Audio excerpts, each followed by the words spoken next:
I just like that even have food. Hi guys, sorry I'm late.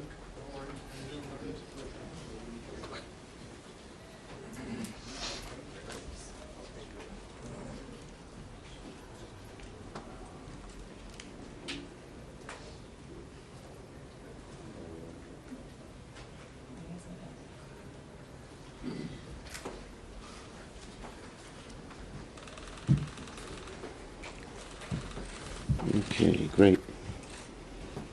Okay. Yeah, great.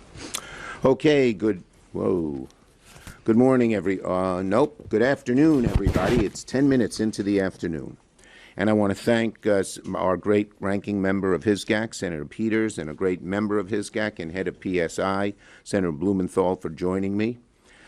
And this morning, I was really proud to join every single one of my Democratic colleagues on the Homeland Committee in invoking a century-old and little-known law known as the Rule of Five to compel the Department of Justice to release the full and complete Epstein files. Under federal law, when any 5 senators on the Homeland Security Committee call on the executive branch must comply. Our request covers all documents, files, evidence, and other materials in possession of the DOJ, the FBI, related to the case of the United States versus Jeffrey Epstein.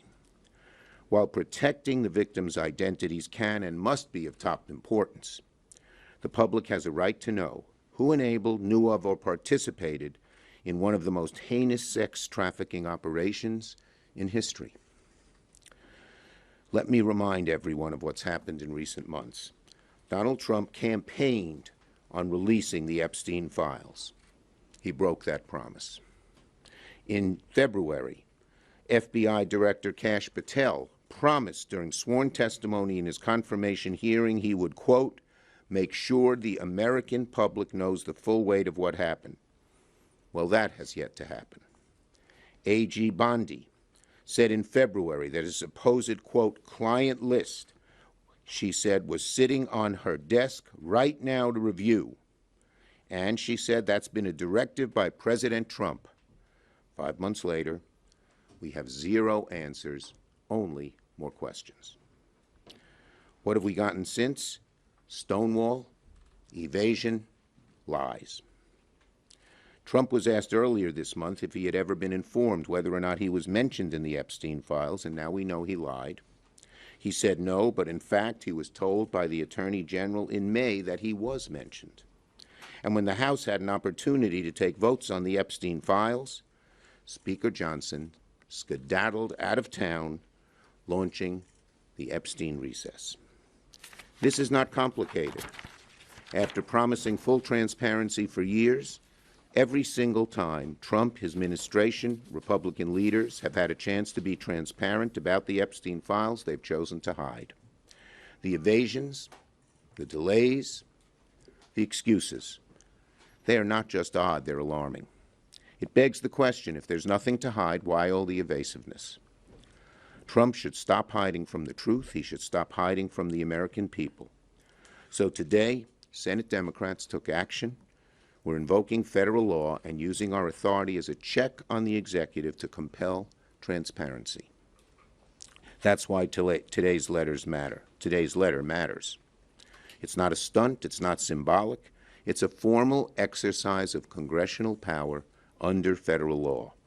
And we expect an answer from DOJ by August the 15th. That's what accountability looks like. This is what oversight looks like. And this is what keeping your promises to the American people look like. I urge my Republican colleagues in the Senate, if you believe in transparency, if you believe Congress has a role to play in checking the executive, join us. Join us in calling for more transparency on the Epstein files. Because once there's transparency, the truth emerges. Because once we get the truth, we can have accountability, we can move forward, not just on this, but on many issues affecting the American people, protecting health care, growing the middle class, defending democracy. But none of that is possible if the public loses faith that justice only applies to some, not all. Senator Peters has taken a great lead on this issue as ranking member of the Homeland Security Committee, and I'm proud to call on him to speak. Thank you, Chuck.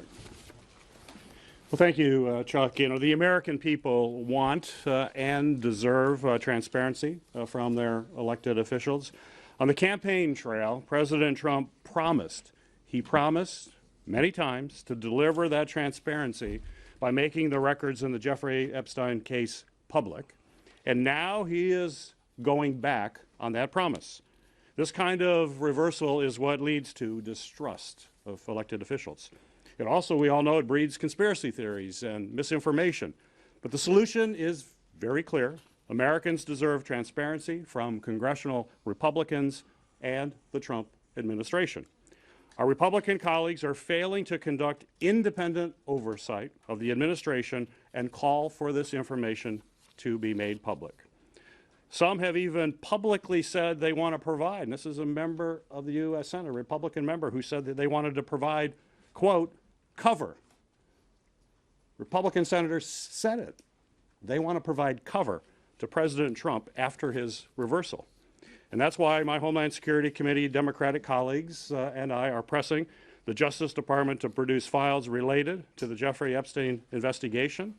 We are using very unique statutory authority that is granted only to our committee, to Homeland Security and Government Affairs.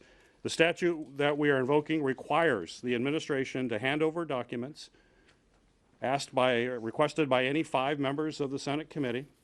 This letter demands that the Justice Department produce documents that Attorney General Pam Bondi and FBI Director Kash Patel have publicly already confirmed they have in their possession.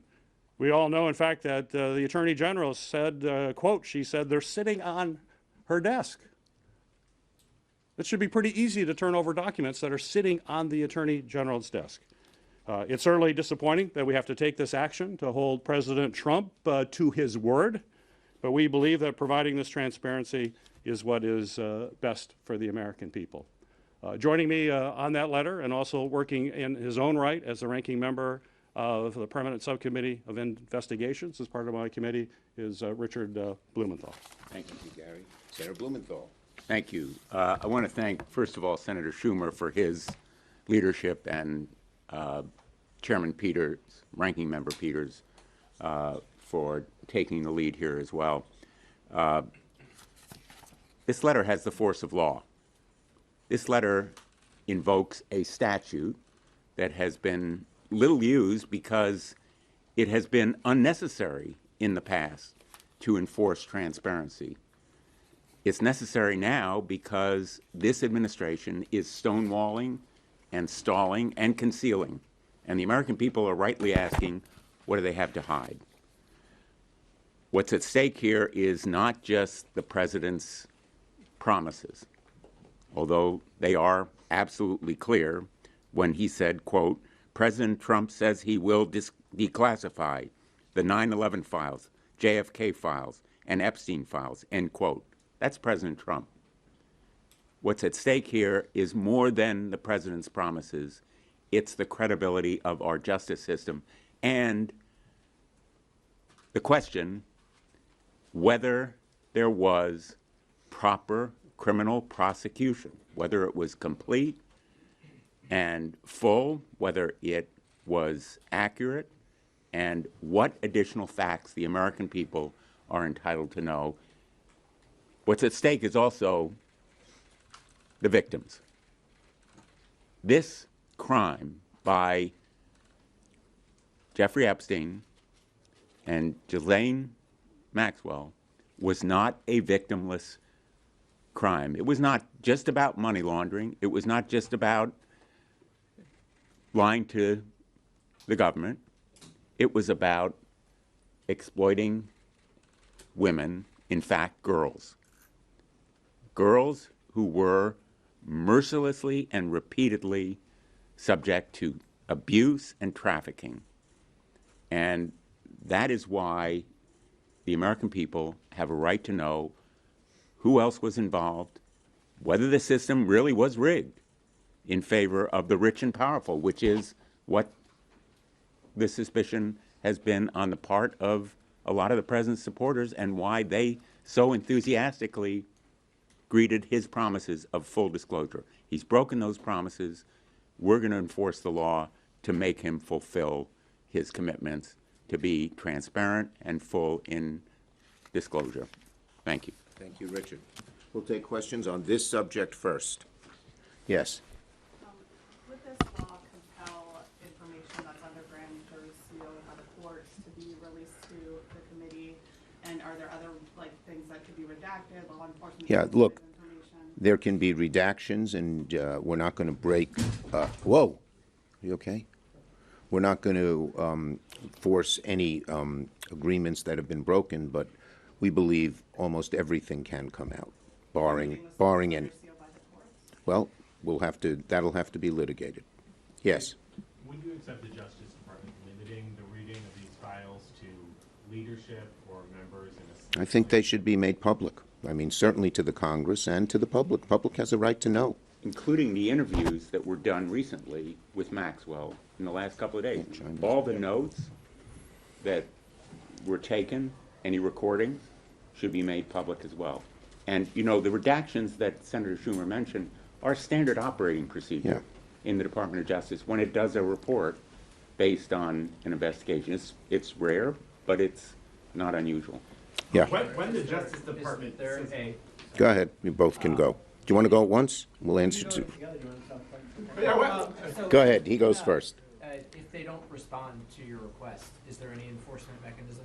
Is there any way for you guys? Well, our hope is that our Republican colleagues will join us in this. This is a law. This has been made. It should be bipartisan. And we're still, Gary, we're still talking to Republican colleagues about trying to join us, and that may help get this public. But if not, there's recourse in the courts. This is the law. And so Yes. how can Democrats, as the minority, take this to the courts? There, Explain how that would work. we have talked to some of our lawyers, and this can be challenged in the courts. Yes. After the horrific shooting in New York and a police officer was killed, do you think it's a bad look for Senator Booker to be objecting to police and law enforcement related Look, things? Senator Booker has strong beliefs on this issue. He's had them for a very long time. He believes in strong law enforcement. Yes. Some of your Democratic colleagues have talked about making an amendment to the minibus related to the Epstein Files. Will you use that for the NOMS negotiations that are going on to try to enforce the law? Look, we on the initial minibus, we are running a hotline right now. Okay? Yes. Emil Bovee was confirmed last night even after a number of whistleblowers came forward, including some at the 11th hour. But what do you think this means going forward for future whistleblowers who are thinking about... I think I said it was one of the low points, not only in this Congress, but in the history of Congress, to put a man like this in such an important position as a circuit court judge. It's a disgrace. He doesn't belong there. And our Republican, he only had one qualification. He'd do whatever Trump wants. That's a horrible qualification for a judge. Yes? Thanks, Leader. What do you make of reporting that Republicans in the White House are lobbying against a stock trading ban in Congress here? We Senate Democrats are for a stock trading ban. Okay? Thank you, everybody. Do you want to? Go ahead, And Gary. we just passed it out of committee before this meeting here, and on a bipartisan basis. And do you have any comment on Senator Hawley and Scott kind of going back and forth, arguing about it? It was a spirited committee hearing, but the end result was that we passed it out and it now moves to the full Senate. Thank you, everyone. Go ahead, Dick. Go ahead. And thanks to Senator Hawley for championing this cause. Yep. Thanks, everybody. Thank you. I thank Senator Blumenthal and Senator Peters for championing this. No, that was